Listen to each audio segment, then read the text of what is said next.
right, hello everybody. Welcome to Natural Health Improvement Center. I am Sarah Outlaw, and this is our health practice that we are privy to having the privilege of running.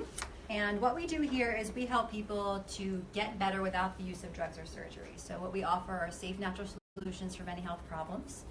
And today we're going to be talking about chronic pain, pain management, and how nutrition can help those issues no matter what they are. So we see a lot of people that come through our doors that have pain issues. It's actually either the number 2 or 3 of the main issues that people write down when they put down their top 5 reasons why they're coming in. It's usually 2 or the second or the third. Sometimes it's number 1, but usually it's thyroid issues or fatigue or stress is number 1 or 2, and then pain, but it's always on the list. We have joint pain, chronic pain, muscle pain, soreness, weakness. Those types of things are always very prevalent. Joint pain, lots of lower back, upper back, neck pain, just overall, just pain in general. So what we're going to be doing is talking about symptoms, causes, and remedies of pain and how nutrition can actually correct that and what we can do to get to the root cause of pain and get rid of it for good. So at our office, we don't cover up symptoms. We actually get to the root cause of the symptoms and fix that. So we're going to be talking a lot about that in a little while. So I didn't give a handout specifically for this, so if you want to write anything down, feel free. If you want to see any slides afterwards, you're welcome to do that as well. Let's talk about some pain stats. Pain affects more Americans than diabetes, heart disease, and cancer combined. In 2017, there were over 100 million cases of chronic pain in the United States. That's just last year. So 100 million people in the United States alone were reported to medical facilities that they had chronic pain or were treated for chronic pain. So these are issues that are constant. Even children are coming up for chronic pain issues now, more so than before. We're having a lot of childhood, juvenile arthritic issues coming up with kids. So we're seeing a lot of pain issues in children. The total annual incremental cost of healthcare due to pain ranges from $560 billion to $635 billion in 2010 in the U.S., which combines the medical costs of pain care and the economic costs related to disability days and lost wages and productivity. So it's a billion-dollar industry. People are in pain and they're paying for pain and pain relief. So the pain management, huge problem in this country. More than half of all hospitalized patients experience pain in the last days of their lives, and although therapies are present to alleviate most pain for those dying of cancer, research shows that 50 to 75% of patients die in moderate to severe pain. So even though pain management methods are so prevalent, people are still in pain. So what's happening is people are going on medication for pain, and then they have to keep increasing it because they're getting used to it, and then they keep increasing it. I've seen this in my own family, my extended family, with pain medications and then they get addicted. So then there's a problem. So it's not helping. It's this cycle, and then you have all these people that end up addicted to the painkillers, and then it's not really helping the pain anymore. So they have to move on to other things. So it's just this really bad hamster wheel of badness. An estimated 20% of American adults, 42 million people, report that pain or physical discomfort disrupts their sleep a few nights a week or more.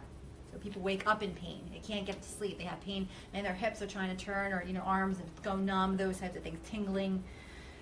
So commonly reported pain conditions. So these are the things that most people say when you ask them if they have pain.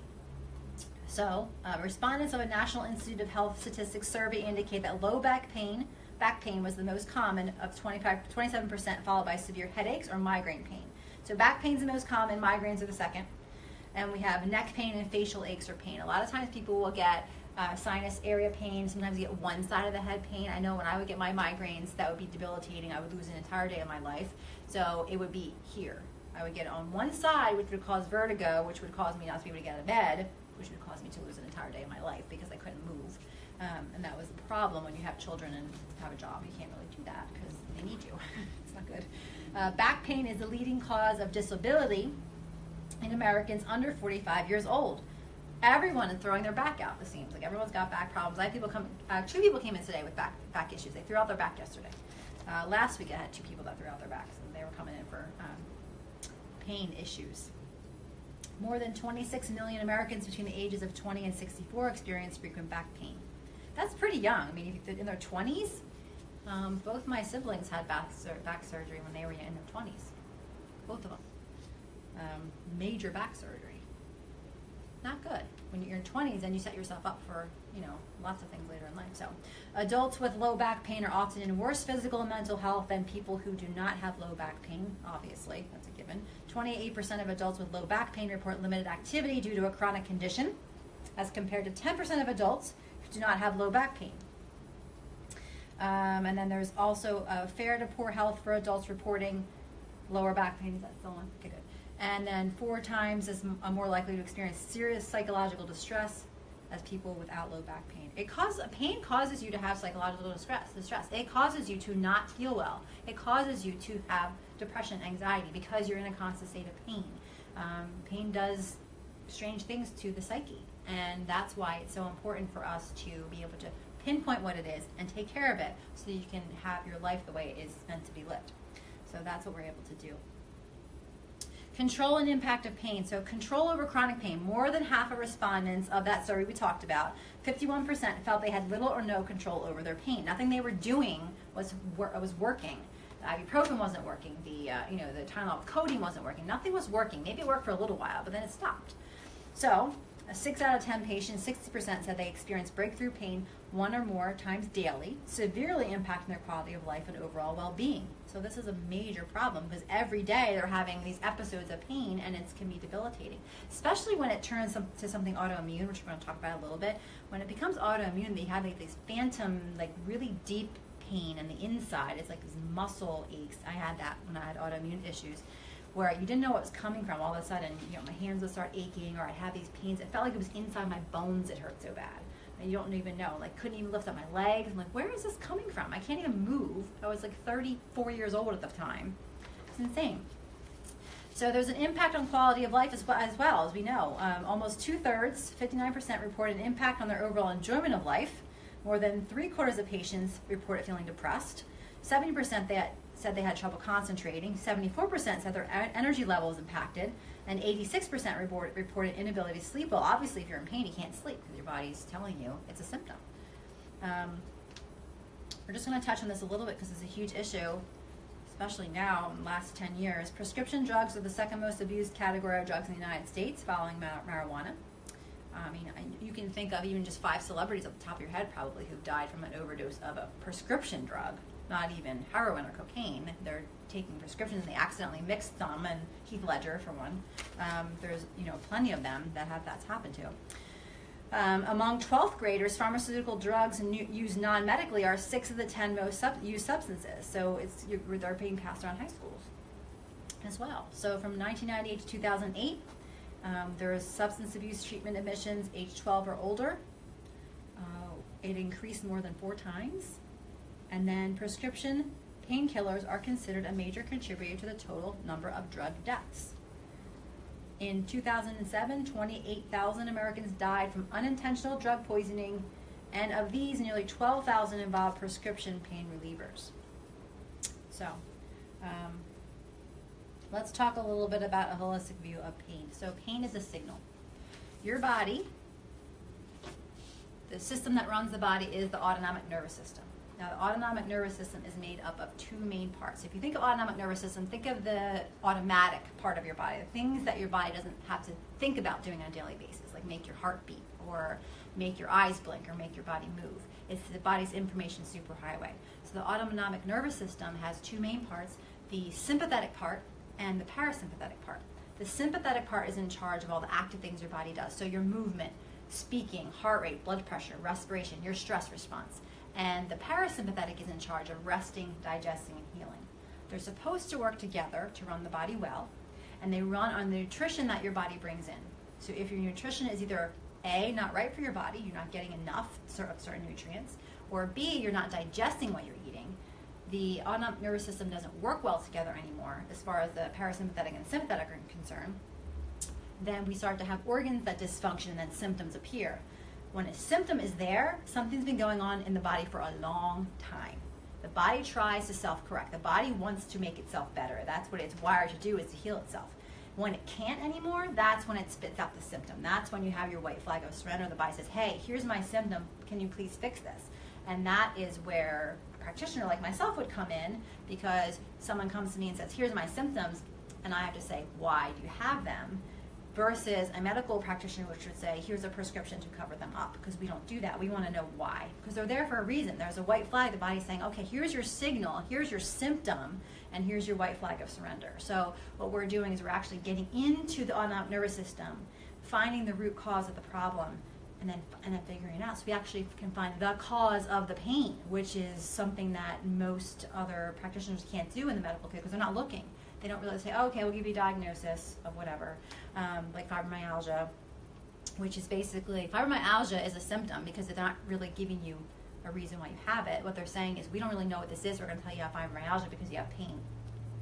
But it doesn't, but you can have a multitude of symptoms, and it could be stemming from your thyroid, it could be from any number of things, but they don't look for those things. They're just saying, you have fibromyalgia, you can take muscle relaxers or whatever, and that's your remedy, but it doesn't work. So that's the problem. We have more of a holistic view of pain. We want to see the body from the whole perspective. So if someone's having joint pain, well, can we look at the diet? So if you go to a rheumatologist, and because you're having joint pain, and you bring them a food log, and you say, here's my food for the last week, they will say, what am I going to do with that? Your food has nothing to do with your pain. But guess what? It has everything to do with your pain. Everything. You would be amazed at the root cause of some people's pain is actually something that they're eating, that we actually become detectives and find out. And it's shocking. You remove that food and all of a sudden, boop, pain goes away. Now, it's not always that easy. It's not always as easy as, oh, just take out something and you're pain-free. But sometimes, with some people, that's the one thing that's the cause of it. So what we want to do with our program, and what we do when we teach people about how to handle their pain, is flush out the 5 barriers to healing. Now, I put a little video the other day when I was in Minneapolis by myself in the freezing 40 below, whatever the heck it was, in freaking Minneapolis the other day. I was so cold, I almost died. Not really, but that's what I felt like. I'm not a cold weather person. But I did a 7-minute video. It's on the Facebook page, NHIC South Jersey Facebook page, and about what the 5 barriers of healing are. And I'm going to talk about that a little bit tonight because it's really, really important to understand what they are, because these are the 5 things that are in the way. When people have tried everything, and everyone who comes in this office has pretty much tried everything, and they come here as a last resort because they've heard from whoever that we can fix them. So the 5 barriers of healing are things that are in the way of the autonomic nervous system, in the way of your body, putting up this shield saying, I can't fix myself until you fix this, basically your multiple white flags. We are able to find those things, and that's why people end up getting better. So the 5 barriers of healing are, first, food sensitivities. Now, these are not necessarily food allergies. These are different. So if you go to an allergist and you get tested for foods, you may not come up with anything because these are not true blood allergies, blood system.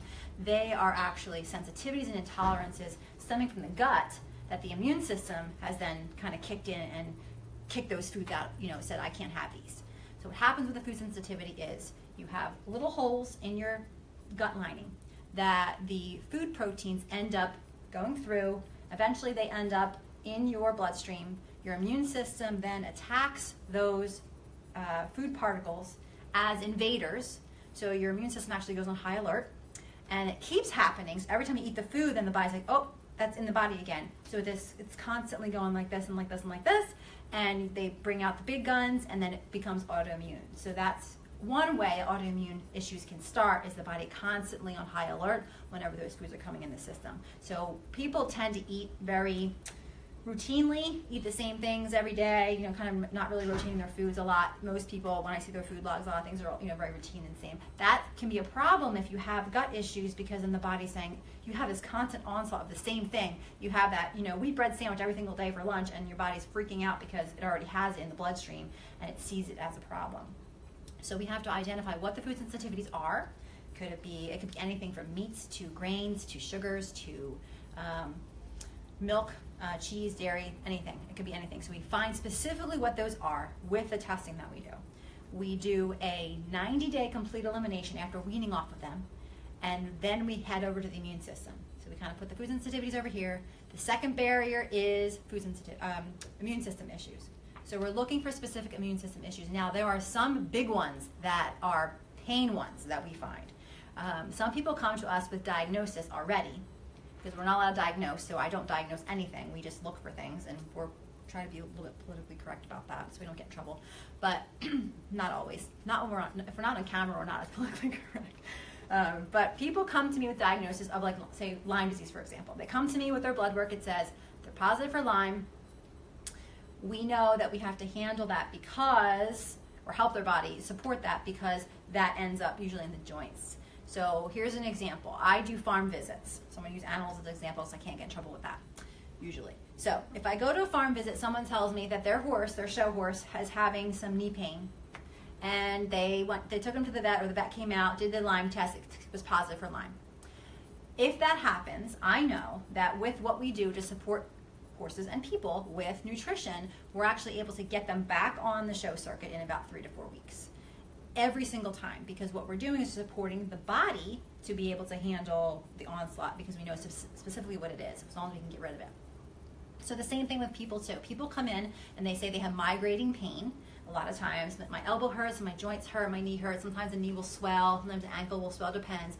Lyme sometimes is the problem, most likely is the problem with all chronic. Most of the chronic pain cases I've seen, there's been an underlying some kind of a Lyme infection, bacterial infection that was maybe undetected, or they brought in a test and said, oh, I got antibiotics and it's gone, but it's not. It's kind of ended up somewhere else. So we're actually able to pinpoint those types of issues and help the body to clear them out.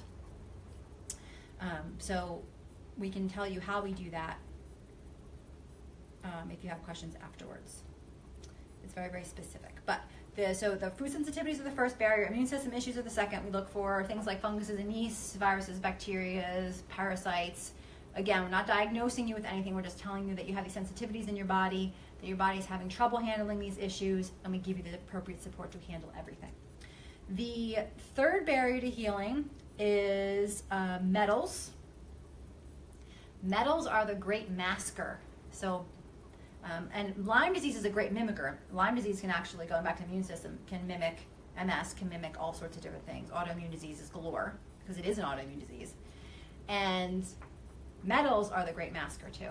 In every single case of MS that has come through a nutrition response testing practitioner's door, metal sensitivity has been found, 100% of the cases.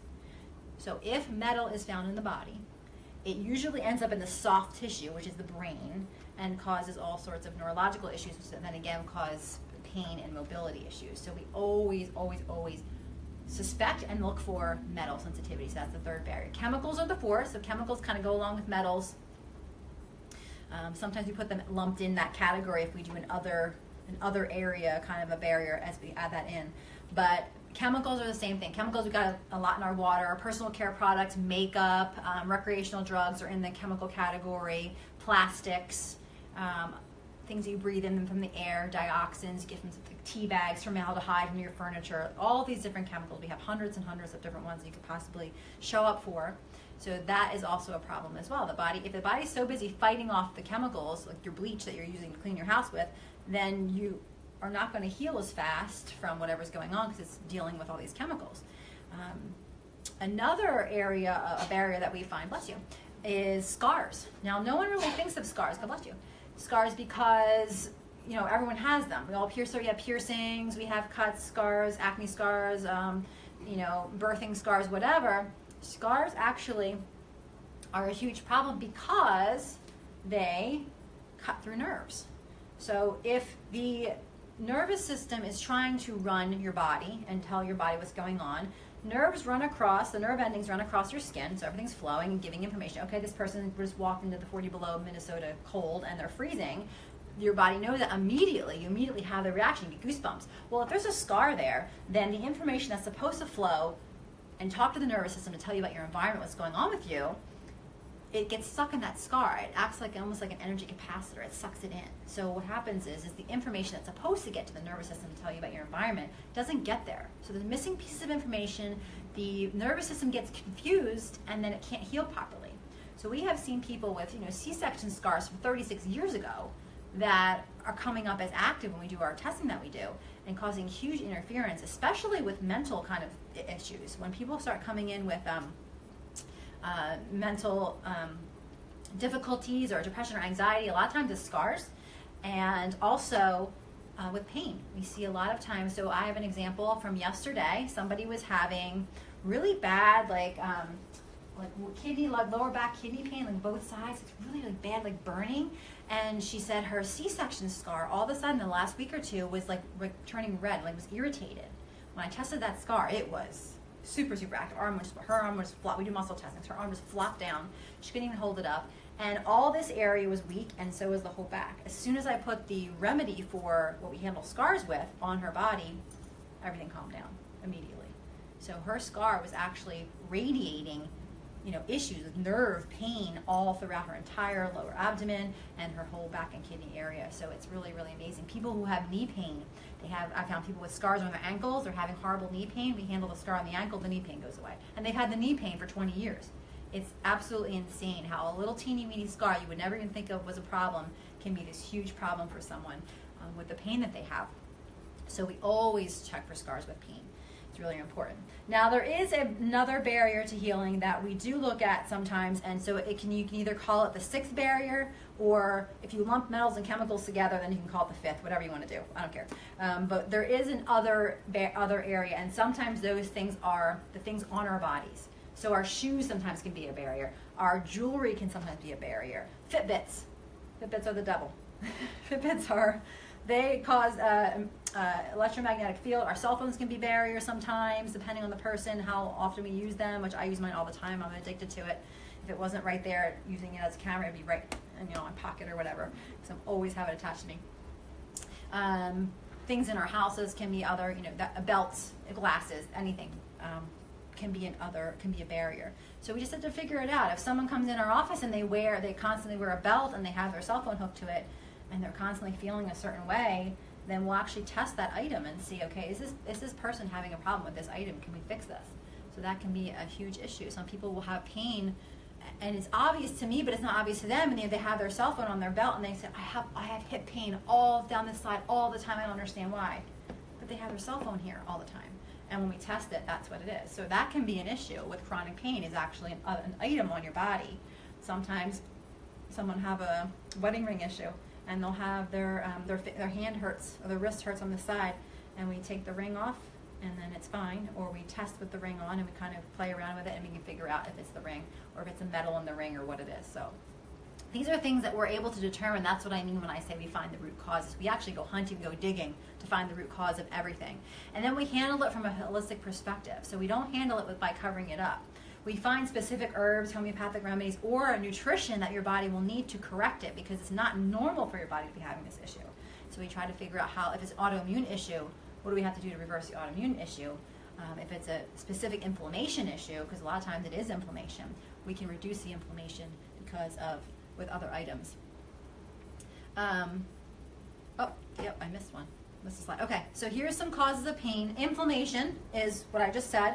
Inflammation can be caused by sugar and other food sensitivities. Sugar is huge. Even if someone did one thing and pulled sugar out of their diet, the inflammatory response goes down so much, because when you eat even one grain of sugar, that your body, if your tongue tastes the sweetness, your brain swells, your pancreas swells, and all your joints swell. It's instant inflammation. Now, I can give you an example of this.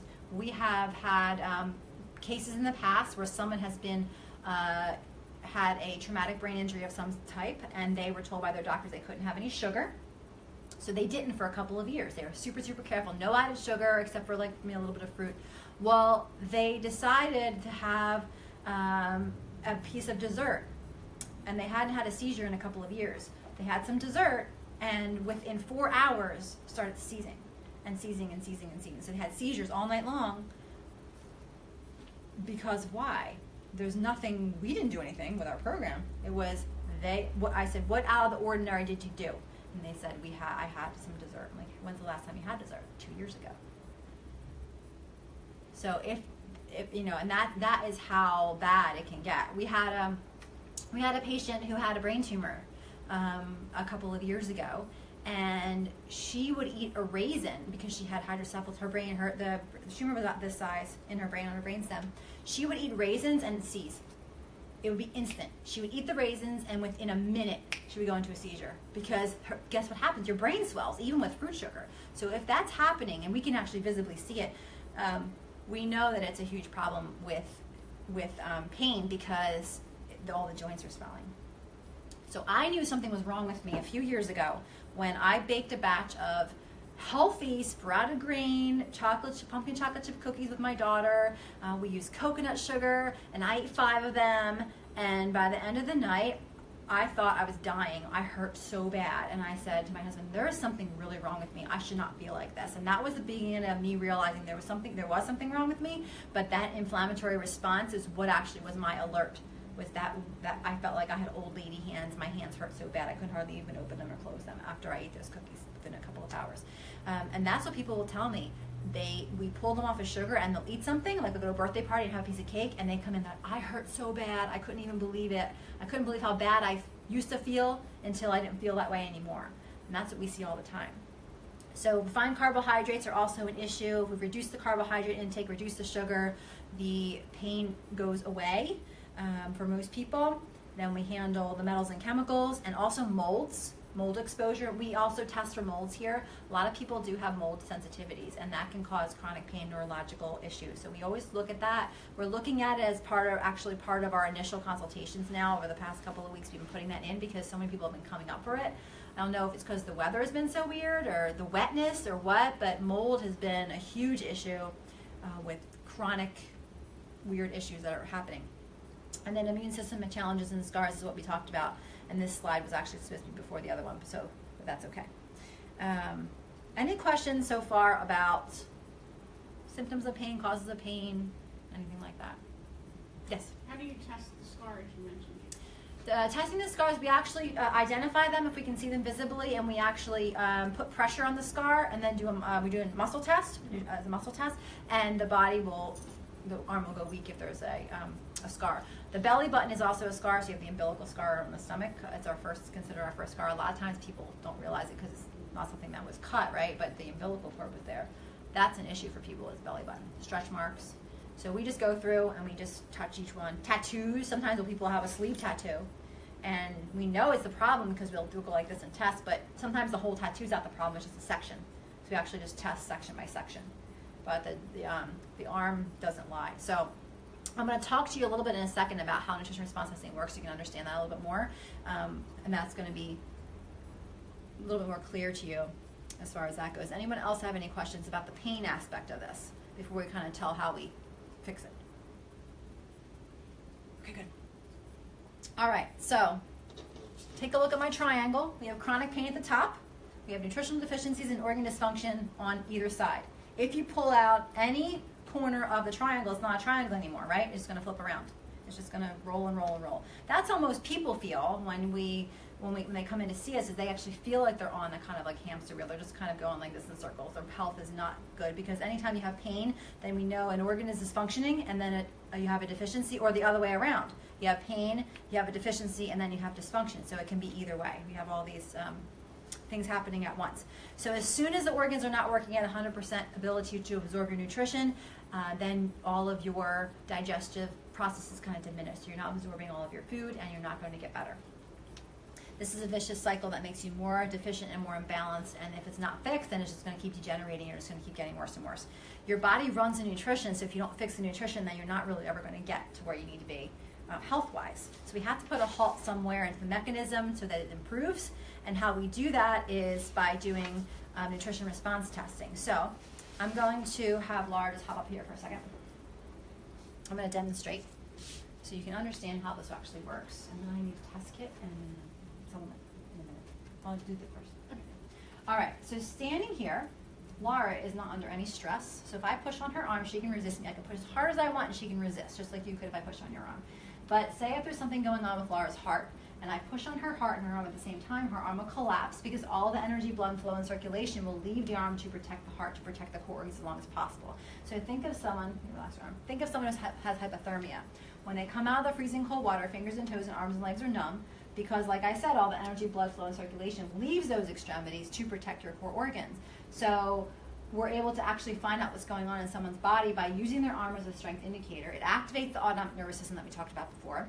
And we're actually able to see which organs are weak and which are strong based on her arm strength. Because if something has stress in it, all the blood flow is going to rush out of that arm really fast and go ahead and protect that organ because it senses that there's something going on with it. So we kind of use the way the body defends itself against itself to do the testing. So then we're able to, go ahead and grab the kits from me now.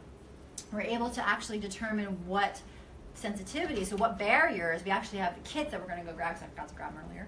The 5 barriers to healing, we actually test very specifically. We have them in vials that I'll show you. So we test vial by vial to find out what specific foods, what specific immune system issues, what specific metals and chemicals, what environmental issues, those types of things. Thanks. Yes, stay here for a second. So here's our vials. So we can go through and we kind of see exactly what's happening in the body. There's a representation of what it says on the label in the vial. The body has a reaction to. Now, how this works is, I'm also going to show you, this is my little energy stick. So you can see if I touch both ends, it activates, right? One end doesn't. You have to actually touch both of the metal conductors to have my energy flow through. If she touches it, nothing happens, right? Nothing happens. Well, how come? We have energy, right? But it has to be together, right? So people always say, well, this doesn't work. This is like voodoo crap, whatever. It's actually not, because this little $7 stick from Amazon proves that energy can transfer. So I actually test children and animals through an indirect tester. So no matter how many people I chain, so do you want to come up for a second? I'll show you. No matter how many people I have, so you touch it and then you touch her, and then you touch me. See? So no matter how many people we have in the room, as soon as we put it all together, the energy transfers. So it's going through everybody. So that's how it's an energy transfer. It's not voodoo energy. It's electricity of the body. We're all electric. We're all, I walked up to somebody today and touched them and shocked them. So we know there's electricity conducting, so that's how it works. So what I'm able to do then is determine what stressor someone has in their body, what's causing their pain. I can specifically touch a joint. Someone has elbow pain. I'll touch the joint and find exactly what the problem is with these kids. And then I have to find the remedy, which will be something in a whole food supplementation form, or an herb, or a homeopathic remedy, doesn't matter. But we use mostly whole food supplements from Standard Process and herbs from Medior because they are super pure and they're super safe. So we can use them with people of all ages, pregnant women, the nutrition side, and little babies too, and elderly people on medications. So what I do is, say her heart was the problem with the stress, and say we found parasites on the heart or whatever, we would push on the arm, push on the heart again with the supplement on the body, and it would stay strong. Thank you so much. Thank you, Laura. Appreciate it. So people will then ask me, well, how does the body know if you're putting all these bottles on me? How does the body know what's in this bottle? It's just a glass bottle with some pills in it. Well, they're enzymes, they're living food, so the body reacts to living food just like it would if you ate them. And if you think of someone who stands in front of a window on a sunny day, you can feel the warmth of the sun through the window, right? Even though the sun is billions of miles away. That's the same concept, is the body is actually responding to what's in this bottle, just like your body would respond to the warmth of the sunshine through a window. So if I had an energy meter and I put this 2 feet on the floor right away from me and walked up to it with an energy meter, 2-foot radius, that energy meter would be beeping because there's energy from the foods and the things that are in here coming out of the bottle. So it's one of the reasons why we use glass. It's easier for the things to come through the glass than a plastic, or a metal is, you can't really get things through metal. It kind of blocks it. So that's what we do for that. So it's scientific, even though sometimes it doesn't feel like it. There we go. Because it has to do with the energy systems of the body and electricity of the body and how the autonomic nervous system works and how the nerves work and all that type of thing. So what we do is called nutrition response testing. So all the testing that we just demonstrated, that's the nutrition response testing.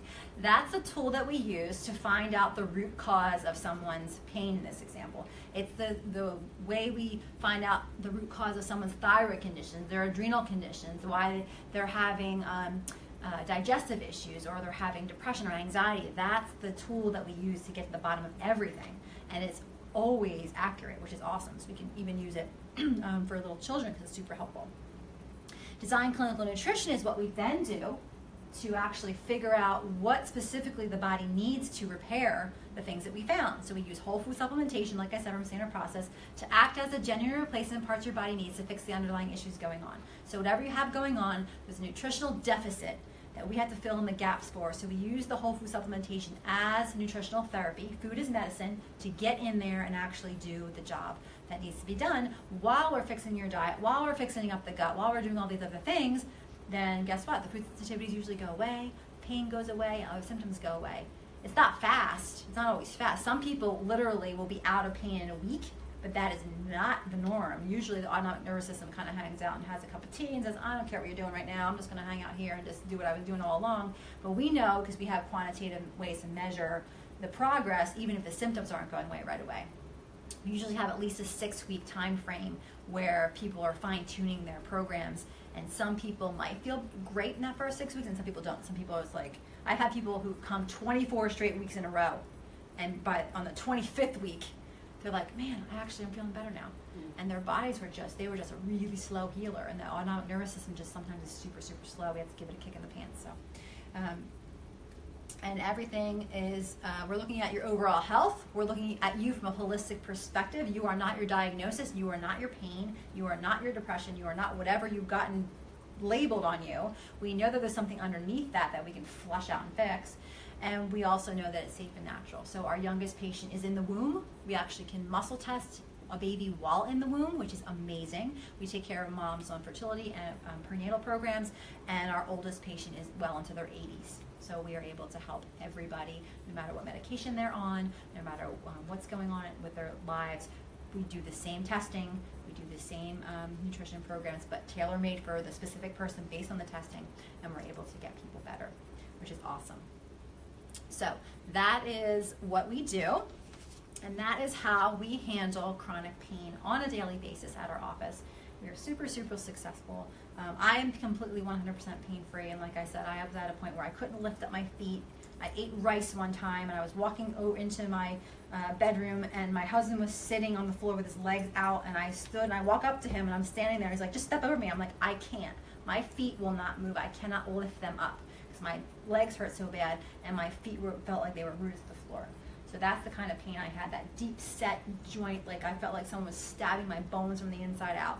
That kind of chronic pain. I had Lyme, which is gone, and autoimmune things galore. And those things can be corrected and reversed through the right nutrition over time, and changing your diet and those types of things. So it is possible. Is it as easy as taking a pain pill? No, of course not. Nothing that's worth having is easy. But your quality of life is improved, and people, and you can live your life the way you're meant to live it, and it's pretty darn awesome. So, any other questions before we close? We do offer free health screenings. We actually finished way early. I didn't talk that fast, did I? I knew it was going to be shorter than normal. Free health screenings. If you would like a screening, you're welcome to get one. There's a form. There should be a form in your thing. I give a free mini health screening to see if you are a nutrition response testing candidate, or sometimes people aren't. They wouldn't be candidate for the testing, but we do that, and we give you a little bit of a discount on your initial visit when you sign up tonight for an initial visit. So our next, let me grab this real quick. Make sure you get one before you leave. Our next workshop is on February 6th. This is a popular one on women's health. We will be covering all women's health issues from premenstrual all the way through menopause, anything women related you can think of. No topic is off limits. We talk about everything women related, and it's a fun workshop, and it's very, very informative because we have lots of hot flash and those type of issues going on. February 20th is vaccines. We talk about the pros and cons of them, what the new research shows, what the latest to do on vaccines is, why it's really important to know before you educate before you vaccinate, those types of things. March 6th is Lyme disease. We've done this workshop before. We've done actually all of these before, but we repeat them because they're really important for people to see. Lyme disease is so prevalent, especially in the East Coast area right here, Northeast. And then March 20th is thyroid health. And then probably mid-February we'll be publishing our next set, which will be the rest of the spring and the early summer. So we do these every other week normally, and we go from there. So if you have any questions or concerns, just let me know. Laura, you can go ahead and shut the. So fill out your screening forms if you would like a screen. If you're a patient and you need anything tonight, like teas or tinctures or salves or